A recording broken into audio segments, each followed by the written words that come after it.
So the first game that we have scheduled to talk about, Buccaneers versus the Falcons. The Tampa Bay Buccaneers, ladies and gentlemen, have clinched the NFC South.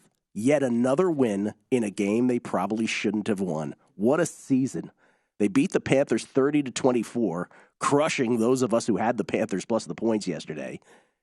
Panthers started with a 7-play, 75-yard touchdown drive to start things off. Darnold to a Tommy Tremble from 17 out, 7-0 Panthers. Then Tampa Bay's first drive, 3rd and 10 at their own 42, 9:20 left first quarter. Brady to Godwin for 25, hit by Sam Franklin Jr. He fumbles, recovered by Xavier Woods. Panthers up 7-0, 4th and 3 at the Tampa Bay 36. They go for it, 9:56 left second quarter. Darnold to DJ Moore for 7. 3 plays later, Darnold to Moore for 24, 14-0 Panthers. And then it starts to unravel. 2:18 left in the half. Brady to Evans. Mark that down as a portent of things to come. For 63, touchdown, cuts it to 14-7. And then third play on the ensuing Panthers drive. We're still in the first half. 2nd and 7 at their own 28, 2:04 left in the half. Darnold fumbles, Devin White recovers. But the Bucs, who are set up nicely, have to settle for a suck-up 22-yard field goal on a 4th and 1 at the Carolina 4. They decide to kick the field goal, 14-10 Panthers. 1st and 10, Tampa Bay 41, 10:57 left third quarter. Darnold picked by Sean Murphy bunting at the Tampa Bay 2. Bucs matriculate all the way to the Carolina 15, 4th and 2. Brady to Gage for 5, but they have to settle for another field goal. After a 15-play drive, suck up 26-yard out, blocked by Derek Brown, and it remains 14-10, and that's where you thought, okay, Panthers are going to take this. And then the Panthers added. They go 91 yards in 9 plays, capped by a Darnold to Shi Smith, 19-yard touchdown pass, 3rd and 7 from the Tampa Bay 19 with 14:56 left, 21-10 Panthers. But then Tom Brady does GOAT things. 3rd and 6 at the Tampa Bay 43, 13:58 left. Brady to Evans again for 57. The depleted Panthers secondary just getting torched deep. Touchdown. 2-point conversion fails. Still 21-16 Carolina. Then after a Carolina punt, Bucs go 8 plays, 92 yards. Brady to Evans again. This time from 30 out. 2-point conversion good. Tampa Bay first lead of the game. 24-21. 2:32 left. Darnold sacked. The most important play of the game. Darnold sacked by Anthony Nelson. Fumbles recovered by Vita Vea. 2 plays later at the 2-minute warning. Brady sneak. You know that little sneak he does underneath. Extra point from suck up. No good. Tampa Bay up 30-21. And if you're a Panthers backer like myself, you're like 20 Tampa Bay fourth quarter points. Good God, how has this happened? But the Panthers matriculate. And then because I had the Panthers, Chrissy, Steve Wilks decides to kick a Pinheiro 49-yard field goal. He does the correct thing. He does. The Madden thing with 59 seconds left, 30-24, but all but ensuring the Bucs cover in that. And then Tampa Bay recovered the onside kick, but Carolina had all 3 timeouts left. Punt was forced. Snap low, by the way. One of the plays that'll get lost in history where Camarda fielded it off a skip, ran to his left, punted it with his right foot. It was downed at the Carolina 2. Didn't matter. It was legal man downfield, so he got to repunt it. So Carolina, but it was just an amazing play by him. Panthers started at their own 10, 26 seconds left. Second play after a penalty that took them from their own 4. Darnold to Shi Smith for 38.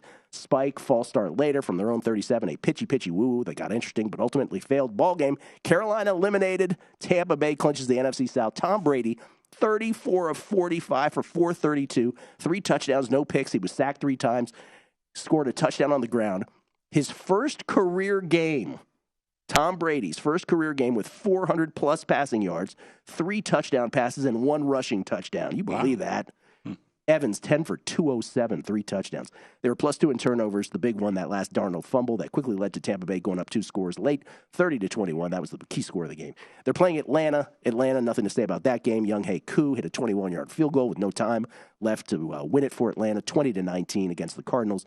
But Cardinals backers did get the cover. Ritter was 19 of 26 for 169 in that game. Tampa Bay's going to sit everybody, I would imagine. So Atlanta, I don't know, 4.5. I don't know. I'll just throw out any number. 7.5 Atlanta. I mean, how could that be? 7.5. My power ratings are like 12 points off. But I can't argue with it.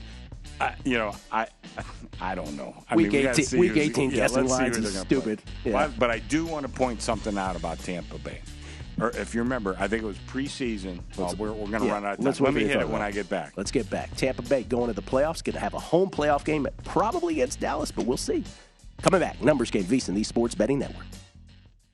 You wanted to say something about the Bucs? Okay, 2 things. First of all, the first one is if you go onto the openers and click on openers on Dawn Best, The openers are anywhere between Atlanta 1 and Atlanta 9. Yeah. So, I mean, there's comedy right there. Yeah. But the thing I do want to point out about Tampa, if you remember I think before the actual season started, it was in the preseason, Ryan Jensen, their center, got hurt. Yes. He might be back for the playoffs. He's on like that 21-day off of IR. They could see how he responds. That was a big thing with Tampa Bay because if you could pressure Brady up the middle, takes him off his game. And if he's back and if he's 100%, that may be a big plus for Tampa Bay. And could you imagine if this team, the 8-8 Buccaneers, at least that's where they stand now. Who knows? Could be 8-9 headed to the postseason. If they all of a sudden, because my Dallas Cowboys fan friends, they are terrified of having to play at Tampa Bay because it is Tom Brady, right? And like you point out, if Jensen is back, could you imagine if they made a postseason run and they have stunk all year? Yeah. Well, I'll tell you, I was started thinking about it. I think it was 2008, maybe or 9. Remember when the Arizona Cardinals made the play, and all year, this is with Kurt Warner, all year, everybody, because they were going to win a very weak division, all year, everybody's saying, I can't wait for the Cardinals to get into the playoffs. I can't wait to bet against them. They wind up in the Super Bowl and had the Steelers on the ropes. That's when they hit Santonio Holmes in the corner of the end zone.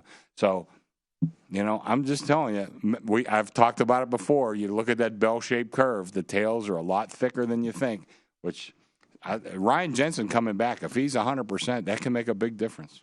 Go to VSiN.com/subscribe to become a VSiN Pro subscriber today.